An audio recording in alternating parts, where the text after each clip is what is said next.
Good morning everyone. Start करते हैं lecture number 20 से। लेक्चर नंबर 20 में हमें जो टॉपिक पढ़ना है वो है मेटल ओलेफिन कॉम्प्लेक्स, जिसे हम शॉर्ट में कहते हैं एमओसी। तो मेटल ओलेफिन कॉम्प्लेक्स को हम स्टार्ट करते हैं। मेटल ओलेफिन कॉम्प्लेक्स हम किसी कहेंगे metal attach to alkyl ligand like C2H2 है, या इसे हम ऐसे भी रिप्रेजेंट करते हैं metal attach to this MOC, like metal attach to carbon. ये होता है इसका representation metal attach to carbon super bonding को और ये फिर इसके बीच में इसकी हम बाइंडिंग शो करते हैं। ये कहलाता है मेटल कार्बन कॉम्प्लेक्स। उसी तरह अब होता क्या है कि लाइक न्यूक्लियोफाइल, आपका जो एल्कीन है वो क्या किस टाइप से वर्क करते हैं एज ए न्यूक्लियोफाइल, और हेलोजन है वो वर्क करता है एज ए इलेक्ट्रोफाइल। तो ये रहता है आपका इलेक्ट्रोफिलिक एडिशन रिएक्शन। हमारे पास क्या होता है 1,2 ब्रोमो इथेन आपका प्रोडक्ट बनता है।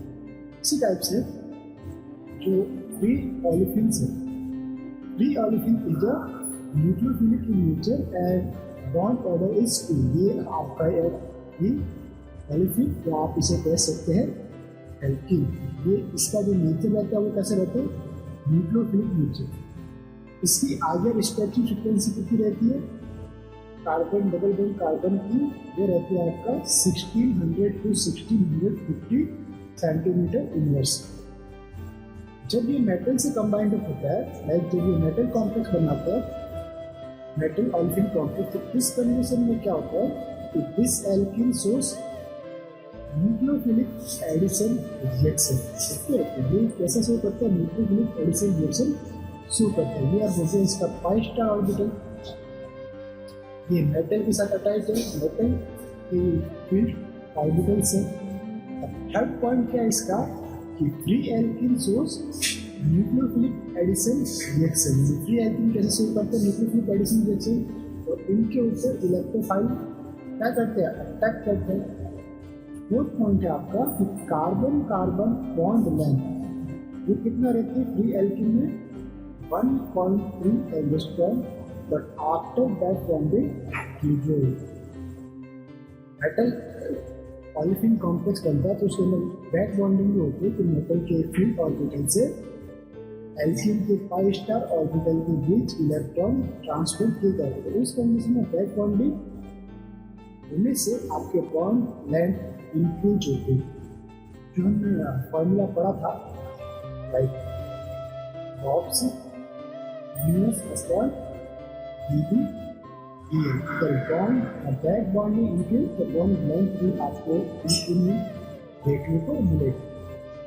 अब है आपका फर्स्ट ऑर्गेनोमेटेलिक ओलेफिनिक कंपाउंड, तो उसमें है हमारे पास वो MOC कंपाउंड कौन सा है मेटल ओलेफिन कंपाउंड, वो है जेस सॉल्ट। इसका फॉर्मूला है प्लेटिनम Cl3C2H4 और कॉम्प्लेक्स के ऊपर -1 चार्ज। जेस सॉल्ट 16 इलेक्ट्रॉन कॉम्प्लेक्स है। अब आपके पास एक है मेटल कार्बोनिक लाइक FeCO5। इसका रिप्रेजेंटेशन कैसे होता है metal attach to carbonic and metal के बीच में एक रहता है सिग्मा बॉन्ड एंड सेकंड रहता है पाई बॉन्ड।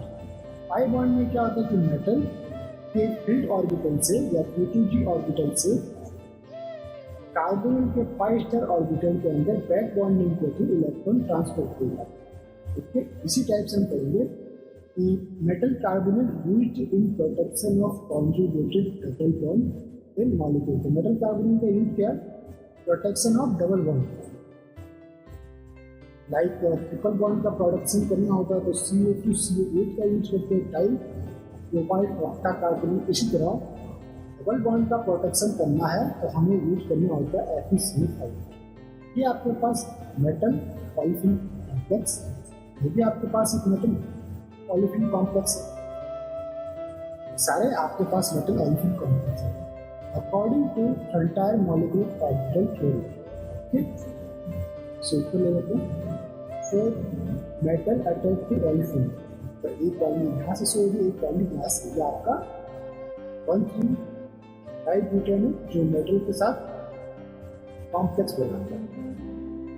तो अब इसके अंदर 4 कार्बन है, 1 2 3 4, तो इसके कितने ऑर्बिटल्स होंगे? 4 orbitals, 1 2 3 4, side 1 side 2 side 3 side 4 according to entire molecular orbital. अब सिग्मा बॉन्ड ये बनाएगा आपके मेटल, सिग्मा बॉन्ड कैसे बनाएगा? सिग्मा ऑर्बिटल टू मेटल के बीच इलेक्ट्रॉन, ओलेफिन जो है वो आपका इलेक्ट्रॉन डोनेट करेगा सिग्मा ऑर्बिटल टू मेटल पर। और पाई बॉन्ड कैसे बनाएगा? मेटल पे T2G2 पाई स्टार के अंदर इसके इलेक्ट्रॉन ट्रांसफर होगा। तो इसी टाइप से ये है आपके पास T2G सिग्मा ये पाई, सिग्मा बॉन्ड जो बन रहा है मेटल के ओलेफिन के पाई ऑर्बिटल से आपके पास इलेक्ट्रॉन ट्रांसफर हो रहे हैं मेटल को, और पाई स्टार मेटल के T2G ऑर्बिटल से पाई स्टार ऑर्बिटल के अंदर इलेक्ट्रॉन ट्रांसफर होते हैं। इस टाइप से आपके पास मेटल ओलेफिन कॉम्प्लेक्स बनता है।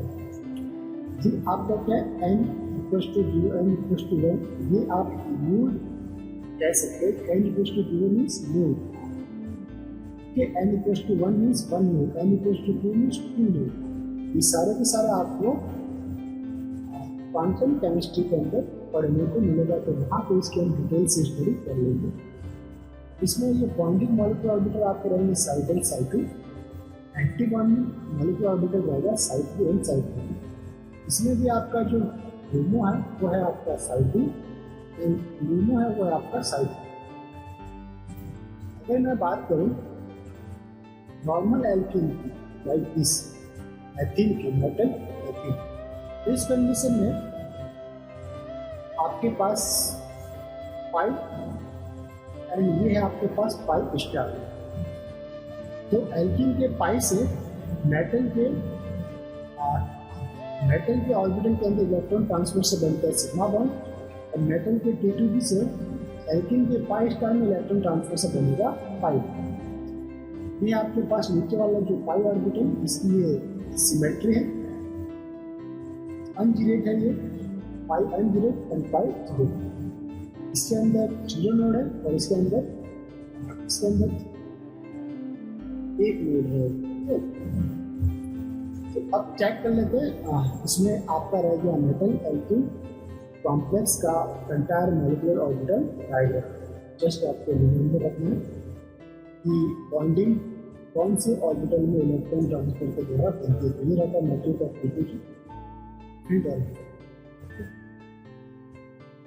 ये है आपके पास एल्कीन का पाई स्टार। बैक बॉन्डिंग कहाँ से कहाँ होती है? तो ये है हमारे पास T2G से पाई स्टार। अब बात करते हैं जेस सॉल्ट की। जेस सॉल्ट में जो इसका फॉर्मूला था प्लैटिनम Cl3C2H4-। ये फर्स्ट मेटल ओलेफिन कॉम्प्लेक्स है।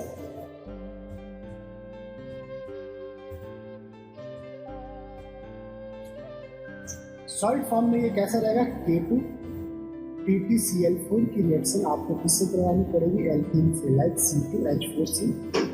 उस कंडीशन में आपको बनेगा प्लैटिनम Cl3 एल्कीन और मानूँ। अब अगर सपोज अगर मैं इस एल्कीन को जस्ट एक लिगेंड मानूँ L, तो इस कॉम्प्लेक्स की जो ज्योमेट्री है वो है स्क्वायर प्लानर। क्या है? Square planar. ये हो गया आपका मेटल और ये हो गया 4 लिगेंड, 1 2 3 4। ओके, ये स्क्वायर एक आपके पास स्क्वायर बनता हुआ नजर आ रहा है, स्क्वायर प्लानर। अब ये स्क्वायर प्लानर का जो प्लेन है, सपोज ये हॉरिजॉन्टल प्लेन है, तो जो थर्ड आपका एल्कीन लिगेंड है, ये एल्कीन लिगेंड वर्टिकल रहेगा। तो ये हॉरिजॉन्टल है तो ये कैसा रहेगा? वर्टिकल, यानी कि एक दूसरे के ऊपर 90 डिग्री का। ये हॉरिजॉन्टल तो ये इसका वर्टिकल। ओके, तो ये 90 डिग्री के एंगल पे रहते हैं। तो यही आपको बताना है। कई बार पूछा जाता है कि आपको जो जेस सॉल्ट के अंदर जो बेस है वो रहता है हॉरिजॉन्टल और एल्कीन है उसके वर्टिकल प्लेन में रहता है। तो जेस is solo square planar and oxidation state of platinum is +2। तो इसकी कितनी ऑक्सीडेशन स्टेट हुई? +2। कैसे निकालेंगे? सॉल्ट में मान लो इसकी है x ऑक्सीडेशन स्टेट, तो इसमें x 1 2 3 क्लोरीन यानी -3, एल्कीन न्यूट्रल रहता है तो +0, और कॉम्प्लेक्स के ऊपर कितना चार्ज है? -1। x इक्वल टू कितना है? -1 + 3 इक्वल टू +2। तो ये आपके पास आ गया +2। अब आपके पास है नेचर कैसा रहता है इसका? डायमैग्नेटिक, सारे के सारे इलेक्ट्रॉन्स पेयर्ड रहते हैं आपके। देखिए प्लेटिनम +2 D8 कंडीशन होगा। ओके, प्लेटिनम D8 कंडीशन होगा। मेटल अटैच टू एल्कीन रहता है इसके अंदर।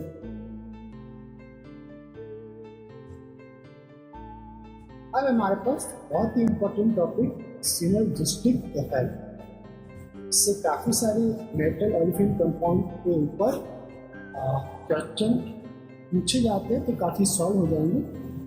पढ़ते सिनर्जिस्टिक इफेक्ट क्या रहता है? तो जनरली क्या रहता है, ये सॉल्ट प्लैटिनम Cl3C2H4, ये इसका रिप्रेजेंटेशन हो गया। ये आपका जो एल्कीन है इसका ये रहेगा वर्टिकल, बाकी के सभी रिमेनिंग जो है वो रहेंगे horizontal minus. Metal to alkene क्या रहता है? बैक बॉन्डिंग रहता है। बैक बॉन्डिंग में तो इलेक्ट्रॉन डेंसिटी इन एल्कीन क्या रहती है? इंक्रीज रहेगी। अगर मेटल के P2p ऑर्बिटल से एल्कीन के pi ऑर्बिटल में इलेक्ट्रॉन ट्रांसफर होंगे तो डेफिनेटली इलेक्ट्रॉन डेंसिटी इंक्रीज रहेगी। इससे क्या रहेगा, जो एल्कीन है like carbon double bond carbon, जो कि पहले sp2 हाइब्रिडाइज था, वो किसमें चेंज हो जाएगा? sp3 में, कार्बन बॉन्ड कार्बन। इससे क्या हुआ? Carbon carbon bond length increase रहेगी, यानी बॉन्ड लेंथ इंक्रीज। तो नहीं याद रहता तो जस्ट आपको ये फॉर्मूला याद रखना, drops ds upon dt। Back bonding increasing, bond length increasing. आपका क्या रहा? Bond length increase. तो ये है आपके पास लाइक मेटल ऑलिफिन कॉम्प्लेक्स। इसमें 2 टाइप की बॉन्डिंग रहती है। पहला है आपके पास bonding molecular orbital sigma bond, second के पाई ऑर्बिटल से मेटल के ऑर्बिटल के बीच में इलेक्ट्रॉन ट्रांसफर किए जाते हैं। सेकेंड है आपके पास पाई बॉन्ड, सेकेंड के पाई स्टार ऑर्बिटल में इलेक्ट्रॉन एक्सेप्ट किए जाते हैं मेटल के P2G से। या आप कह सकते हैं कि मेटल के P2G से लिगेंड के पाई स्टार ऑर्बिटल में इलेक्ट्रॉन डोनेट किए जाते हैं। तो ये था आपके पास in alkene carbon carbon bond length क्या रहता है? इंक्रीज रहता है। जनरली मेटल ऑलिफिन कॉम्प्लेक्स के अंदर carbon carbon bond length increase रहता है compare to free alkene. Okay, तो ये था कि due to back bonding sp2 hybridization converted to sp। इस टाइप से हो जाएगा। पहले कैसा था ये कॉम्प्लेक्स? अगर मैं पहले की बात करूँ तो प्लेटिनम बॉन्डेड टू, इसको सही से स्ट्रक्चर जो कर लेते हैं, प्लेटिनम ये आपका रह गया 18, ये था आपका chlorine chlorine chlorine. Next step में क्या हुआ, जब आपका बैक बॉन्डिंग रहता है तो बैक बॉन्डिंग में अभी इस प्लेटिनम और इस एल्कीन का कोऑर्डिनेशन है। बैक बॉन्डिंग में विद प्लेटिनम तो इस कार्बन और इस कार्बन से अटैचमेंट से हो जाएगा आपका डायरेक्ट अटैचमेंट। तो ये आपका कार्बन जो है, कार्बन ये sp3 कैरेक्टर में चेंज हो जाता है। ओके, तो ये कार्बन sp3 कैरेक्टर में चेंज हो जाता है। अब आपके पास कोऑर्डिनेट ऑलिफिन्स, सीधी हाईलाइट करते कोऑर्डिनेट ऑलिफिन्स। तो कोऑर्डिनेट ऑलिफिन्स में क्या होता है? In coordinate olefins bond order कितना रहता है? Between 1 and 2। In metal olefin complex carbon carbon stretching frequency क्या रहती है? लोअर रहती है। ओके, लोअर रहती है। Carbon carbon stretching frequency lower. क्यों? क्योंकि जैसा कि मैंने आपको बताया था फॉर्मूले से, फ्री एल्कीन की तुलना में अगर कंपेयर करना है तो drops ds upon dB dA। Back bonding increase हो रहा है, स्टैटिक फ्रिक्वेंसी क्या रहेगी आपकी, लोअर रहेगी, फ्री है आपका स्टैटिक फ्रिक्वेंसी लोअर। फिर आपके पास in metal olefin complex reactivity of nucleophilic addition reaction क्या रहता है आपका, बढ़ता है, रिएक्टिविटी बढ़ती है। बट इन फ्री एल्कीन ये शोज इलेक्ट्रोफिलिक एडिशन रिएक्शन, ये क्या शो करते हैं free alkene, electrophilic addition reaction, यानी free alkene act as a nucleophile, जबकि metal olefin act as a electrophile और न्यूक्लियोफाइल इसके ऊपर अटैक करके न्यूक्लियोफिलिक एडिशन रिएक्शन शो करेगा। फोर्थ पॉइंट है आपके पास, metal olefin complex does not show electrophilic addition reaction, यानी कि वो इलेक्ट्रोफाइल इसके ऊपर ऐड नहीं हो पाएगा, होगा कौन, न्यूक्लियोफाइल। क्यों, क्योंकि जो बाइंडेड एल्कीन है वो एक्ट एज ए इलेक्ट्रोफाइल, इसके ऊपर न्यूक्लियोफाइल जाके ऐड करते हैं, जबकि फ्री एल्कीन है वो एक्ट एज अ न्यूक्लियोफाइल। ये आपको डिफरेंस याद रखिए कि आपका मेटल ओलेफिन कॉम्प्लेक्स में एल्कीन जो है वो एक्ट एज ए इलेक्ट्रोफाइल, इसलिए इसके ऊपर कोई न्यूक्लियोफाइल अटैच करता है या न्यूक्लियोफाइल का एडिशन होता है, इसलिए हम कहते हैं न्यूक्लियोफिलिक एडिशन रिएक्शन। अब इसे रिप्रेजेंट किया गया यहाँ पे, देख लेते हैं। मेटल ओलेफिन कॉम्प्लेक्स, ये आपके पास न्यूक्लियोफाइल, तो न्यूक्लियोफाइल अटैच करेगा एक टर्मिनल पे, वन पोजिशन पे, तो इसका ये सेकंड पोजिशन मेटल के साथ अटैच हो जाएगा, ये बन गया मेटल CH2CH2 न्यूक्लियोफाइल, इसे कहेंगे न्यूक्लियोफिलिक एडिशन रिएक्शन। और जो फ्री एल्कीन है, फ्री एल्कीन में एल्कीन कैसा वर्क करता है, act as a nucleophile, nucleophile की तरह एक्ट करता है, और जो आपका ब्रोमीन है वो एक इलेक्ट्रोफाइल की तरह एक्ट करेगा। तो आपके पास जो कॉम्प्लेक्स या जो प्रोडक्ट बनेगा वो रहेगा 1,2-डाइब्रोमो एल्केन, 1,2-डाइब्रोमो एल्केन। अब हम पढ़ते हैं मेटल एल्काइन कॉम्प्लेक्स। जस्ट हमने अभी जीपी मेटल एल्काइन कॉम्प्लेक्स में क्या होगा वो देख लेते हैं, पहले इस टॉपिक को हाईलाइट करते हैं। अब मेटल एल्काइन कॉम्प्लेक्स के अंदर due to back bonding sp hybridization converted to sp2 hybridization, जैसा कि मेटल ओलेफिन के अंदर क्या हुआ था, sp2 sp के अंदर कन्वर्ट हुआ था, इसी तरह मेटल एल्काइन के अंदर आपके पास, पहले मैं एक कन्वर्ट कर देता हूँ इस,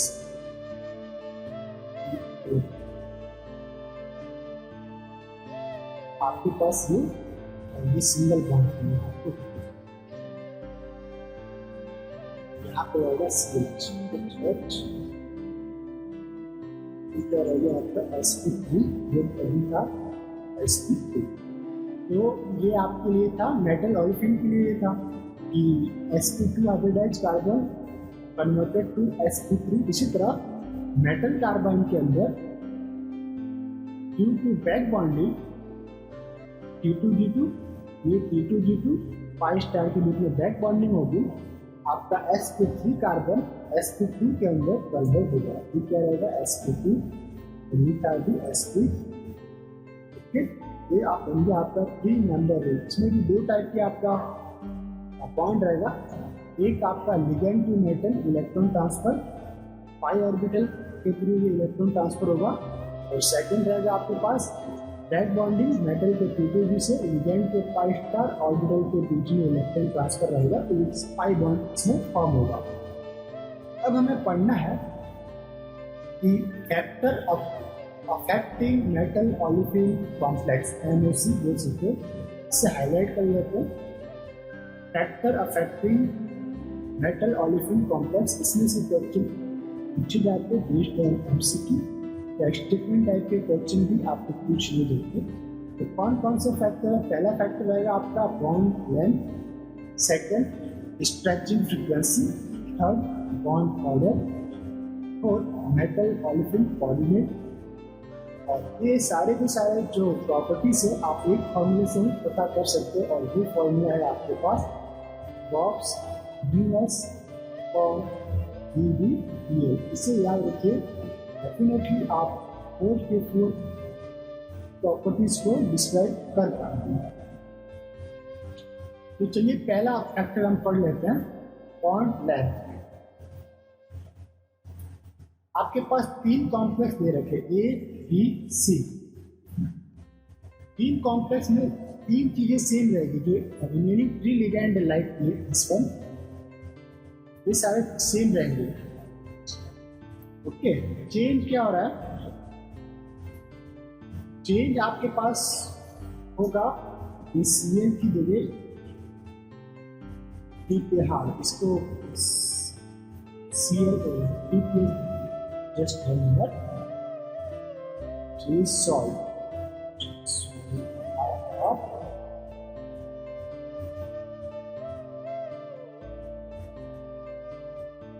ओके, ये कोई अलग आपके पास मेटल ऑलिफिन कॉम्प्लेक्स है, इसमें एक बार जो एल्कीन है वो विदाउट सबस्टिट्यूटेड है, सेकेंड एल्कीन सबस्टिट्यूटेड है, और जो सबस्टिट्यूशन है वो है आपके पास इलेक्ट्रॉन डोनेटिंग ग्रुप, और थर्ड एल्कीन भी है आपके पास, वो भी सबस्टिट्यूटेड है, बट जो सबस्टिट्यूशन है वो क्या है? इलेक्ट्रॉन विड्रॉइंग ग्रुप है।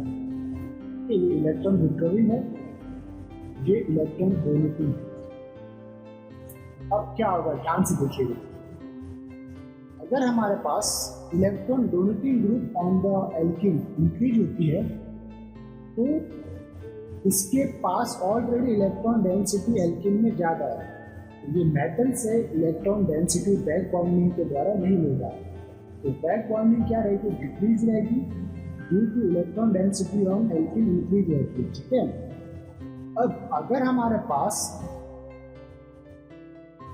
इलेक्ट्रॉन विड्रॉइंग ग्रुप अटैच्ड है एल्कीन के ऊपर, तो ओवरऑल इसके पास इलेक्ट्रॉन डेंसिटी कम है, तो ये मेटल से बैक बॉन्डिंग के द्वारा इलेक्ट्रॉन्स एक्सेप्ट करने में एप्लीकेबल है, एक्सेप्ट कर पाता है। इलेक्ट्रॉन डेंसिटी डिक्रीज रहती है इन एल्कीन, इसलिए इसमें बैक बॉन्डिंग आपका बढ़ेगा, back bonding metal to alkene इसके अंदर इंक्रीज होती है।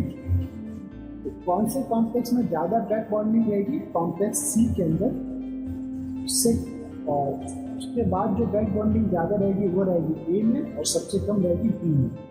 ओके, अब है अपने पास इसके statement, if olefin substituted by electron withdrawing group, metal to olefin back bonding increase, carbon carbon bond length also increase.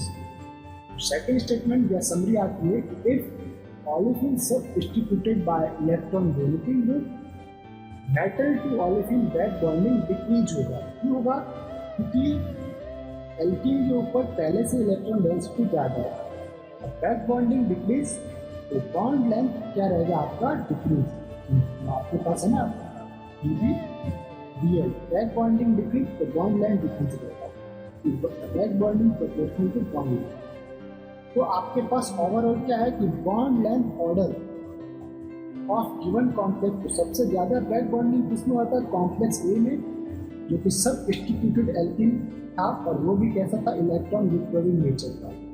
तो सी कॉम्प्लेक्स में कार्बन कार्बन बॉन्ड लेंथ सबसे ज़्यादा रहेगा, फिर विदाउट सबस्टिट्यूटेड एल्कीन वाले कॉम्प्लेक्स में कार्बन कार्बन बॉन्ड लेंथ रहेगा ज़्यादा, और सबसे कम रहेगा substituted alkene with electron donating group यानी बी कॉम्प्लेक्स। तो CAB आपका एक पैटर्न आएगा, ये आ गया आपके पास CAB। ये आपने जो अभी कंसेप्ट को सॉल्व किया वो किससे सॉल्व किया? सिनर्जिस्टिक इफेक्ट वाले कंसेप्ट से हमने सॉल्व किया। अब हमारे पास एक और समझते हैं इसे, समरी को अच्छे से समझते हैं कि आपके पास एक मेटल है अटैच टू एल्कीन, और एल्कीन है substituted with electron donating group. Electron donating group से है तो आपका metal to alkene back bonding low, carbon carbon bond length, carbon carbon bond length क्या होगा? लेस बैक बॉन्डिंग और मेटल टू एल्कीन, तो ये भी आपका रहेगा लो। ये हमारे पास समरी है, तो हम समरी को अभी स्टडी कर रहे हैं। सेकंड पॉइंट क्या था? अगर metal attach to alkene with substituted electron withdrawing group nature, electron withdrawing group nature, इस कंडीशन में एल्कीन के में इलेक्ट्रॉन डेंसिटी कम है, इलेक्ट्रॉन डेंसिटी कम होने से metal to alkene back bonding ज़्यादा परफॉर्म होगी। बैक बॉन्डिंग अगर आपके पास इंक्रीज हो रही है तो बॉन्ड लेंथ आपकी क्या रहेगी, इंक्रीज रहेगी, तो आपकी increase.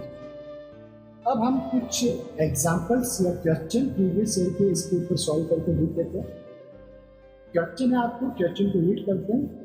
Arrange the increasing order of the bond length.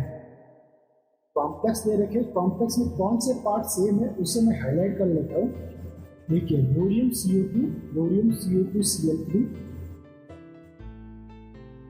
Rhodium CO2Cl3, rhodium CO2Cl3, ये सारे पार्ट आपके सेम है। चेंज क्या हो रहा है, चेंज हो रहा है आपके पास एक सब इंस्टीट्यूटेड एल्किन लाइक C2CN4, ये क्या आपके पास C2P2PS3, फिर है आपके पास C2POMe3, एंड इसके बाद है आपके पास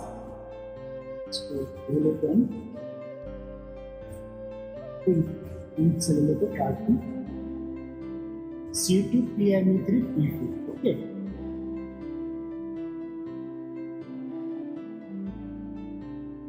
तो देखिए, according to synergistic effect the electron withdrawing group on the alkene increase होता है। या अभी हम क्या करते हैं कि जो हमारे पास डिफरेंट लिगेंड है एल्किन, उसके ऊपर सब इंस्टीट्यूशन की इलेक्ट्रॉन विथड्रॉइंग नेचर हम अरेंज कर लेते हैं, CN, OPH, OMe and Me।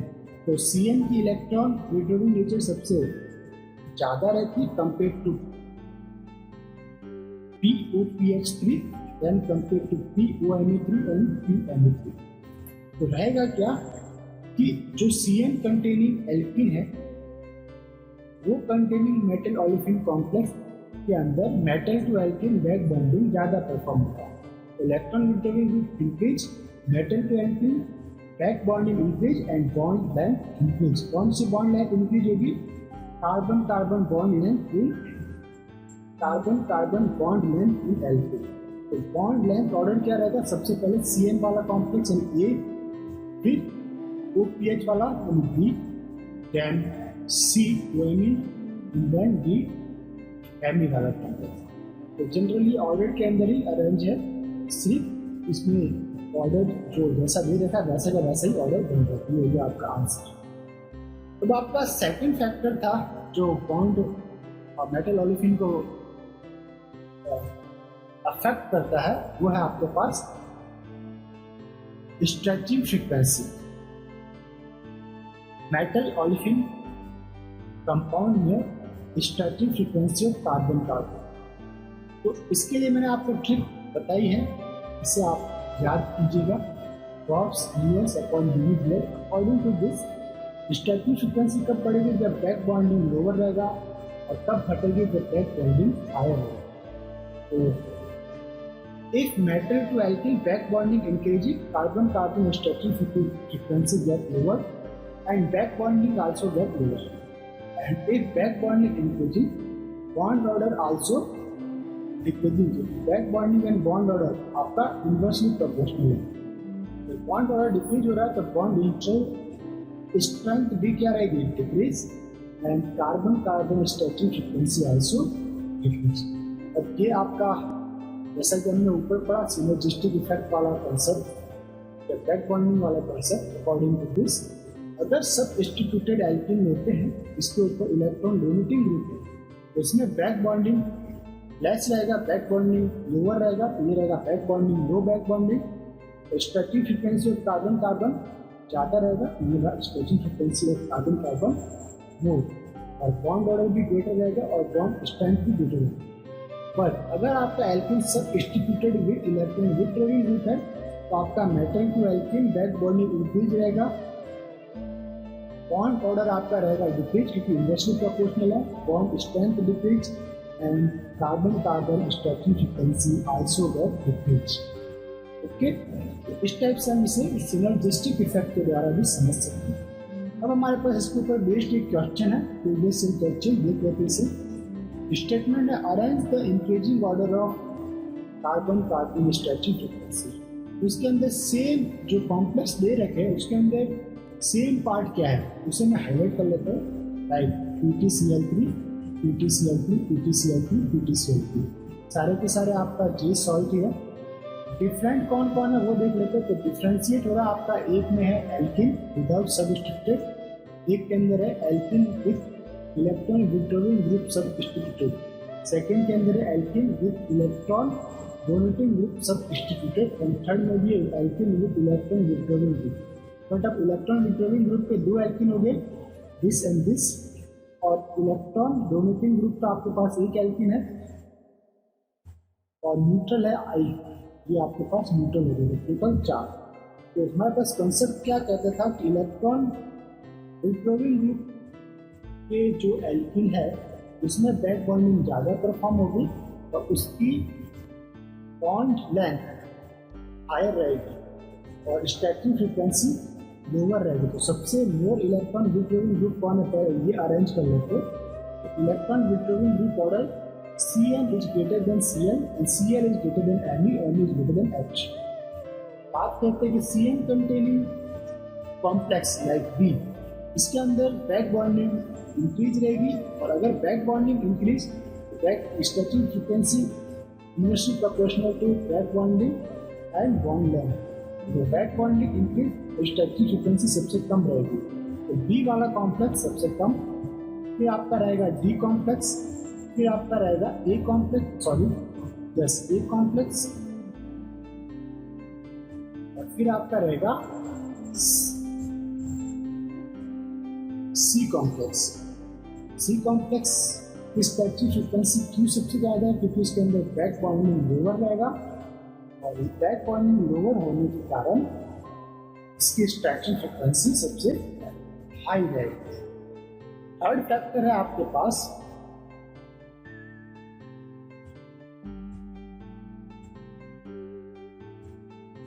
Highlight करता हूँ, third point, metal olefin compound and reactivity. Okay, तो मेटल ओलेफिन कोऑर्डिनेट कॉम्प्लेक्स भी हम इसे कहेंगे, मेटल ओलेफिन कोऑर्डिनेट कॉम्प्लेक्स। अब आपके पास एक सिंपल कॉम्प्लेक्स है, inorganic complex like PtCl4 charge. इसके अंदर रिएक्शन करवाई एल्कीन से, लिगेंड से, तो हमारे पास बनेगा मेटल ओलेफिन कॉम्प्लेक्स या metal coordinated complex. Metal olefin coordinated complex भी आप इसे कह सकते हैं। अब आपके पास क्या होगा कि ये फ्री एल्कीन जो है वो क्या करता है, 2 इलेक्ट्रॉन डोनर की तरह काम करता है। ये आपका कॉम्प्लेक्स के अंदर एंटर करेगा। जब एंटर करेगा कॉम्प्लेक्स में तो होगा क्या, आपके पास बनेगा PtCl3 C2H4 और कॉम्प्लेक्स के ऊपर एक रहेगा माइनस चार्ज और इसका जो टोटल बैलेंस इलेक्ट्रॉन है वो काउंट करके देख सकते हैं। Platinum 10 CCl3 electron +2 U2 alkene +1 U2 minus charge. कितना हो गया, 10 + 3 13 + 2 15 + 1 60 इलेक्ट्रॉन कॉन्फिगर के अंदर ये रहता है। आप फ्री एल्कीन की जगह एक साइक्लो एल्कीन भी ले सकते हैं, जिसमें आप साइक्लोपेंटीन भी ले सकते हैं या आप इस टाइप का एल्कीन भी ले सकते हैं या इस टाइप का एल्कीन भी ले सकते हैं। तो इसमें से इसकी रिएक्टिविटी किसके साथ सबसे हाई रहेगी ये हमें बता। यही था metal olefin compound and reactivity, metal olefin coordinated compound. अब है if number of pi electron increase, rate of coordinate site also increase and reaction is get faster. According to this, आपके पास हम जो भी लिगेंड है एल्किन लिगेंड उसको divide करके like A ligand है, साइक्लोएल्किन B इस टाइप का है, C फ्री लिगेंड। अब इसमें जो हमारा कंसेप्ट क्या कहता है कि number of pi electron increase, तो पाई इलेक्ट्रॉन सबसे ज़्यादा किसमें, B कॉम्प्लेक्स में। देन आपका C में, क्योंकि एक साइक्लिक मैनर में और A है जो है वो फ्री मैनर में एल्कीन है। तो रेट ऑफ रिएक्शन ऑर्डर किसमें सबसे ज़्यादा रहेगा, B वाले में, क्योंकि इसके अंदर पाई इलेक्ट्रॉन ज़्यादा है। तो इसकी कोऑर्डिनेट होने की जो कैपेबिलिटी है मेटल के साथ मेटल के साथ कोऑर्डिनेट होने की कैपेबिलिटी एल्कीन की वो आपकी ज़्यादा रहेगी। ओके,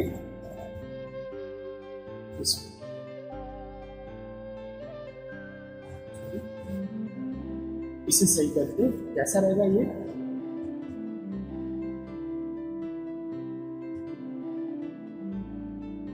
इस टाइप से कोऑर्डिनेट हो पाएगा।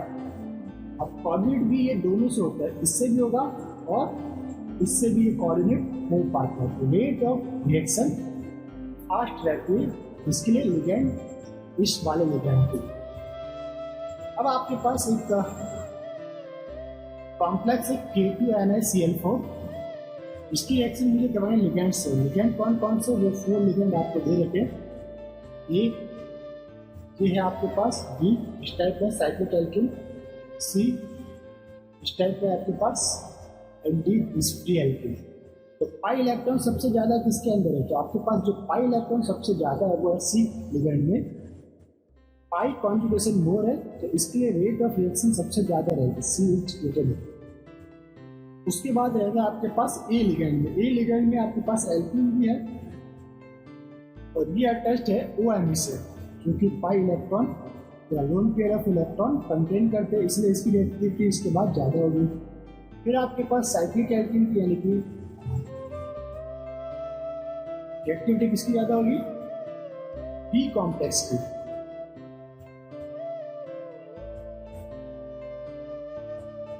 सॉरी, रिएक्टिविटी आपकी ज़्यादा रहेगी D कॉम्प्लेक्स की। फ्री एल्कीन में पाई इलेक्ट्रॉन ज़्यादा रहता है तो D आपके एल्कीन की रिएक्टिविटी ज़्यादा रहेगी और सबसे कम रहेगी आपके साइक्लिक मैनर, ये रहेगा आपका लेस रिएक्टिव। ऊपर भी जो था आपका जो साइक्लिक मैनर है, साइक्लिक लिगैंड एल्कीन, इसकी रिएक्टिविटी लोअर रहती है कंपेयर टू फ्री एल्कीन या नॉर्मल एल्कीन की तुलना में लोअर रहती है। अब हमें देखना है नेक्स्ट आपके पास है nucleophilic addition of coordinate alkene. तो न्यूक्लियोफिलिक एडिशन कैसे रहेगा ये पढ़ते हैं। जैसा कि मैंने आपको पहले बताया था कि मेटल ओलेफिन कॉम्प्लेक्स के अंदर आपका जो एल्कीन रहता है वो एक्ट एज अ इलेक्ट्रोफाइल, ऐसा बिहेव करता है, ये एक्ट एज अ इलेक्ट्रोफाइल की तरह बिहेव करता है और एक्सटर्नल न्यूक्लियोफाइल इसके ऊपर अटैच हो पाता है, तो ये न्यूक्लियोफाइल है। अगर ये यहाँ अटैक करेगा तो ये वाला पोर्शन यहाँ चला जाएगा। ओके, तो आपके पास एक कॉम्प्लेक्स बन गया मेटल CH2CH2 न्यूक्लियोफाइल, इसे कहेंगे न्यूक्लियोफिलिक एडिशन रिएक्शन। अब आपके पास एक कॉम्प्लेक्स है मेटल ओलेफिन कॉम्प्लेक्स है, मेटल ओलेफिन कॉम्प्लेक्स 18 इलेक्ट्रॉन को ये शो कर रहा है। आयरन अटैच टू CpCO और ये आपके पास एल्कीन। इसकी रिएक्शन के बाद हमने लिथियम CH2CH2OMe से, ये आपका एक बन गया न्यूक्लियोफाइल। क्या रहेगा यहाँ से, ये रहेगा आपका लिथियम प्लस एंड CH2CH2OMe, इसके ऊपर रहेगा माइनस चार्ज यहाँ पर। ये बन गया आपका न्यूक्लियोफाइल, ये अटैक करेगा कहाँ पे, इस पोजीशन के ऊपर। ओके, इस पोजीशन पे अटैक करेगा, ये अटैक हो गया, ये वाला जो कार्बन है वो मेटल के साथ अटैच हो जाएगा। तो इस metal CH2CH2 then CH2 twice OMe, यह बन गया आपके पास प्रोडक्ट। अगर न्यूक्लियोफाइल आपने लिया OMe माइनस, तो जस्ट यहाँ पे आएगा CH2CH2OMe। अगर आपने न्यूक्लियोफाइल लिया साइनाइड Cn माइनस, तो आपके पास प्रोडक्ट बनेगा FeCH2CH2Cn, बाकी सारे सारे सेम। अगर आपने प्रोडक्ट लिया एजाइड N3 माइनस, तो आपका जो प्रोडक्ट बनेगा FeCH2CH2N। इस टाइप से न्यूक्लियोफाइल एल्कीन के टर्मिनल के ऊपर अटैक कर पाते हैं। अब हमारे पास एक example like Cp, ruthenium, CO3PS3 and C2H5। Okay, ये आपके पास एक 18 इलेक्ट्रॉन कॉम्प्लेक्स है। हमने इसको क्या किया, पहले हिट किया कि जब भी मेटल कार्बोनिल कॉम्प्लेक्स को हिट करते हैं तो उसके अंदर से कार्बोनिल एलिमिनेट होता है या बाहर निकल जाता है। ये देखिए आपका कार्बोनिल जो है वो कॉम्प्लेक्स से बाहर निकल जाएगा और आपके पास बनेगा 18 to 16 electron complex Cp ruthenium attach to PPH3 and this one CH2CH3। अब 16 electron complex with beta hydrogen give beta hydride elimination reaction. Okay, beta hydride elimination reaction भी होगी। बीटा हाइड्राइड के लिए क्या नेसेसरी कंडीशन है? 16 electron complex आपके पास होना चाहिए विथ बीटा हाइड्रोजन प्रेजेंट। तो बीटा हाइड्राइड एलिमिनेशन रिएक्शन से ही आपके पास बनेगा रुथेनियम CpPpS3 एंड ये आपका जो H था एक बीटा पोर्शन से एलिमिनेट होके या डिटेच होके मेटल के साथ अटैच हो जाएगा और आपके पास मेटल ओलिफिन कॉम्प्लेक्स बनेगा जो कि 18 इलेक्ट्रॉन ग्रुप को फॉलो करेगा। चेक कर लेते कैसे। Ruthenium 8 electron Cp5 phosphine ligand 2 alkene 2 and hydrogen 1 add करो 8 + 5 13 + 2 15 + 2 17 + 1 18 इलेक्ट्रॉन को फॉलो करो। अब ये आपका जो मेटल ओलिफिन कॉम्प्लेक्स है वो न्यूक्लियोफिलिक एडिशन रिएक्शन देगा। न्यूक्लियोफाइल क्या लेगा हम? CH2OMe-। CH2OMe- कहाँ पे अटैक करेगा? ये अटैक करेगा आपके इस पोजीशन पे। तो इसके कारण जो इसका दिस पोजीशन ये हो जाएगा आपका मेटल के साथ अटैच। ये हो गया। बाकी सभी लिगेंड सेम रहेंगे PpS3 Cp ruthenium CH2 then आपका ये न्यूक्लियोफाइल CH2OMe ये भी आपका 18 इलेक्ट्रॉन को शो करता है। इस ओवरऑल के ऊपर कितना चार्ज आता है? -1 चार्ज टाइप। ये जैसा था ये रुथेनियम 8 + PpS3 कितना था? 2 + Cp5 + H1 और ये आपका पूरा का पूरा मल्टी 1 इलेक्ट्रॉन देगा प्लस -1 चार्ज है तो यहाँ पे 1 और करना पड़ेगा। 8 + 2 10 + 5 15 + 1 2 3 तो 15 + 3 18 इलेक्ट्रॉन। ओके, इसी के ऊपर एक प्रैक्टिस क्वेश्चन है, देखते हैं। मेटल कार्बोनिल कॉम्प्लेक्स है Fe2CO4 Cp2 di nuclear metal carbonyl cluster है। सोडियम से जब मैं इसका रिडक्शन करवाऊंगा तो मेटल मेटल बॉन्ड न्यू रहेगा तो हमारे पास बनेगा FeCpCO2 F माइनस चार्ज। ये बन गया आपका मेटल कार्बोनिलेट। अब इसकी रिएक्शन हमने करवाई इलेक्ट्रोफाइल से लाइक इथाइल आयोडाइड से। यहाँ पर अपने पास इथाइल आयोडाइड तो ये इथाइल कॉम्प्लेक्स के साथ अटैच हो जाएगा तो हमारे पास बनेगा 18 इलेक्ट्रॉन सिस्टम FeCpCO2 C2H5। अब हम इसको फर्दर रिएक्शन अगर प्रोसीड होती है इस एल्किल का माइग्रेशन इसके ऊपर होगा। एल्किल का माइग्रेशन कार्बोनिल के ऊपर होगा और एक बनेगा आपके पास असाइल ग्रुप। ये बन गया असाइल ग्रुप और एक आपकी पोजीशन जो होगी वैकेंट। और ये जो पहले 18 इलेक्ट्रॉन सिस्टम था वो किस में कन्वर्ट हो गया? 18 electron system converted to 16 electron system.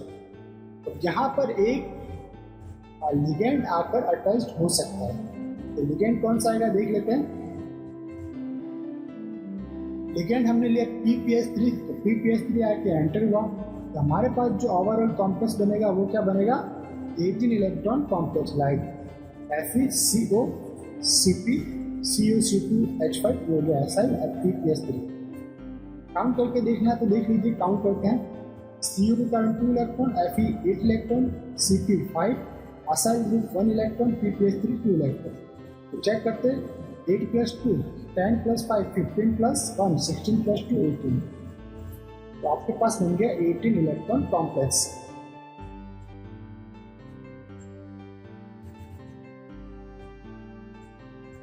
अब आपके पास एक ये मॉलिक्यूल है, क्या ये आपके पास एक कॉम्प्लेक्स है Fe attach to PMA3 attach to PMA3 attach to Cp and ये C2H5। यहाँ पे कोई भी कार्बोनिल प्रेजेंट नहीं है। इस कंडीशन में क्या हुआ? ये अभी 18 इलेक्ट्रॉन सिस्टम है, कार्बोनिल प्रेजेंट नहीं है। तो जब आप रिएक्शन प्रोसीड कराओगे तो यहाँ पे एथिल का माइग्रेशन परफॉर्म नहीं हो पाएगा। क्या होगा? पहले एक लिगेंड एलिमिनेट होगा लाइक PMA3 या PpS3 जो भी है। और इसका इलेक्ट्रॉन काउंट चेक कर लेते हैं।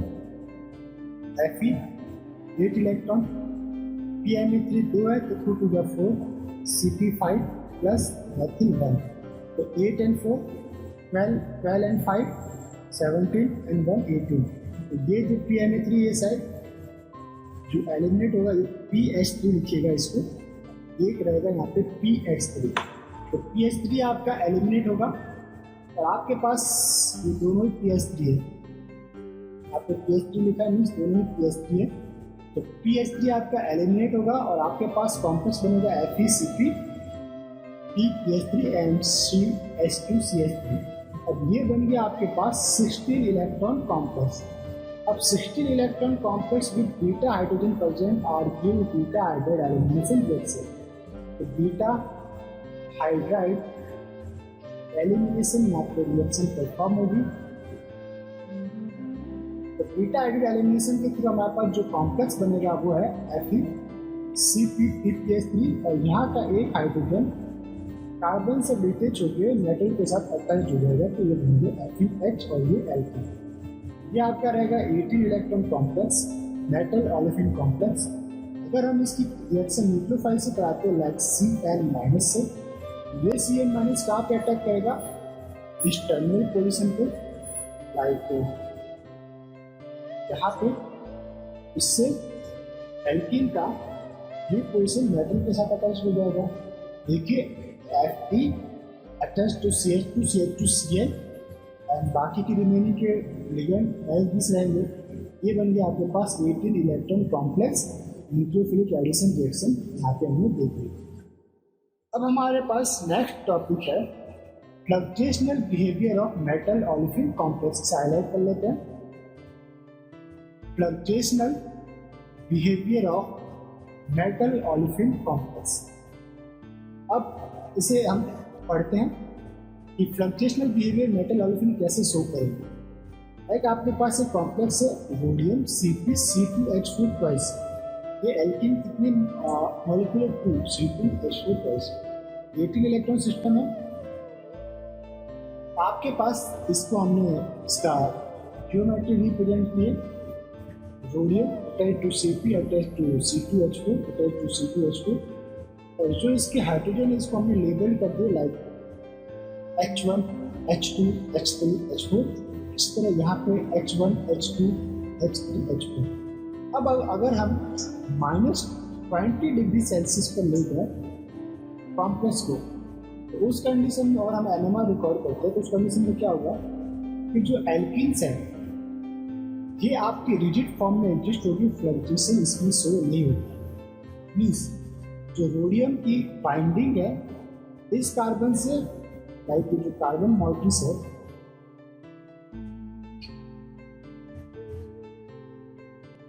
इसे मैं शो कर देते हैं, ये कार्बन, तो रोडियम की बाइंडिंग लाइक इस कार्बन से रहती है। तो ये कार्बन से बाइंडिंग चेंज नहीं होगी, ओके, रिजिड फॉर्म में ही रहेंगे। अगर मैं इसको 70 डिग्री सेल्सियस के ऊपर रिकॉर्ड करता हूँ तो कुछ इंटरनल एनर्जी मिलने के कारण, इन्वायरमेंटल एनर्जी मिलने के कारण कॉम्प्लेक्स में इतनी एनर्जी होती है कि ये रोडियम इस कार्बन से अपनी बाइंडिंग एक्सचेंज करता रहेगा। पहले ये इससे जुड़ा था, अब इस पोजीशन पे ये रोटेट होके एल्कीन रोटेट होके यहाँ पे आ जाए, ये एल्कीन यहाँ चला जाए, ये कार्बन यहाँ पे आ जाए। इस टाइप से रोटेशन आपको देखने को मिलेगा। जो कॉम्प्लेक्स है वो कहलाएगा non origin fluxional behaviour show. Fluxional behaviour या तो रूम टेम्परेचर पे शो होते हैं या फिर हाई टेम्परेचर पे शो होते हैं, ओके, या तो रूम टेम्परेचर या हाई टेम्परेचर। तो फॉर एल्कीन कॉम्प्लेक्स यहाँ पे लेगा, for alkene complex at low temperature -20 degree Celsius 2 H1 NMR signal are opted. क्या रहता है 1 के अंदर आपको NMR सिग्नल मिलेंगे। कौन कौन से मिलेंगे वो भी हमने आपको नीचे इसमें बताया। At +70 degree Celsius only 1 H1 NMR signal due to fluxional behaviour.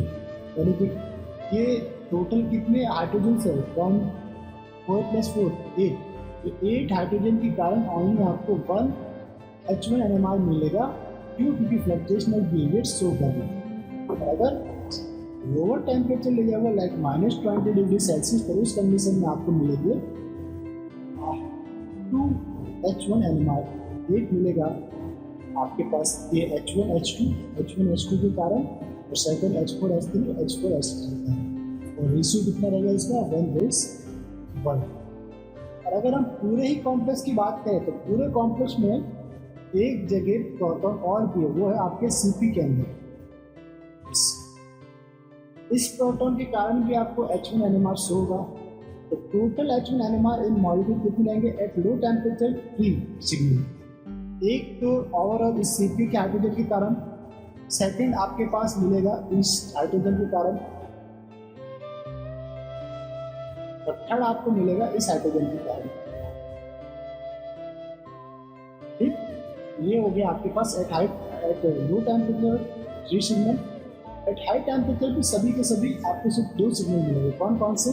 एक CP के कारण और एक ओवरऑल 8 हाइड्रोजन के कारण। ठीक है, ये रहेंगे आपके पास 2। यानी कि हाई टेम्परेचर पे सभी रोडियम का जो है अटैचमेंट कार्बन के साथ इतना तेजी से चेंजिंग होता जाता है कि NMR इंस्ट्रूमेंट उसको रिकॉर्ड या रिकॉग्नाइज नहीं कर पा रहा कि कौन सा हाइड्रोजन किस कार्बन के साथ अटैच्ड है। इस कंडीशन में आठों के आठों हाइड्रोजन को सेम केमिकल एनवायरनमेंट के अंदर कंसीडर करता है और आपको सिर्फ एक H1NMR सिग्नल प्रोवाइड करवाता है due to 8 hydrogen in 2 alkane. ये शो करेंगे आपके पास न्यूक्लियोफिलिक एडिशन रिएक्शन। तो इस लेक्चर को यहीं पे स्टॉप करते हैं। तो लेक्चर के अंदर हमने क्या स्टडी किया, एक बार थोड़ा सा ओवरव्यू देख लेते हैं। इस लेक्चर में हमने लेक्चर नंबर 20 स्टडी किया था। अभी 20 लेक्चर नंबर स्टडी कर रहे थे। उसमें हमने पढ़ा मेटल ओलेफिन कॉम्प्लेक्स का इनिशियल इंट्रोडक्शन पार्ट पढ़ा कि मेटल ओलेफिन कॉम्प्लेक्स होते क्या है। फिर हमने चेस सॉल्ट के बारे में डिटेल स्टडी की। एक पढ़ा हमने सिनर्जिस्टिक इफेक्ट, बहुत ही इंपॉर्टेंट है सिनर्जिस्टिक इफेक्ट। फिर हमने एक फॉर्मूला भी याद करने को बोला जिससे कि पॉप्स US अपॉन DBEL, ये फॉर्मूले का यूज करके हमने फैक्टर अफेक्टिव MOC को स्टडी की। फैक्टर अफेक्टिव MOC, इस सब के बारे में हमने डिटेल स्टडी की। लास्ट में हमने पढ़ा nucleophilic addition reaction of MOC, और फिर लास्ट में हमने पढ़ा फ्लक्चुएशनल बिहेवियर।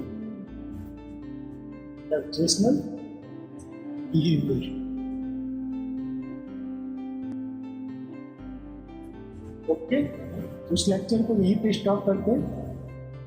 नेक्स्ट लेक्चर नंबर 21 रहेगा। इसके अंदर हम डिटेल स्टडी करेंगे PGL रूल की। आई होप आप सभी को ये लेक्चर पसंद आया होगा और आप इस लेक्चर से काफ़ी कुछ सीख पाए होंगे। अगर आपको किसी भी पॉइंट के ऊपर कोई डाउट है तो आप हमें कमेंट बॉक्स के थ्रू पूछ सकते हैं। तो मिलते हैं लेक्चर नंबर 21 में। तब तक के लिए हैव अ नाइस डे। खुश रहिए, मुस्कुराते रहिए।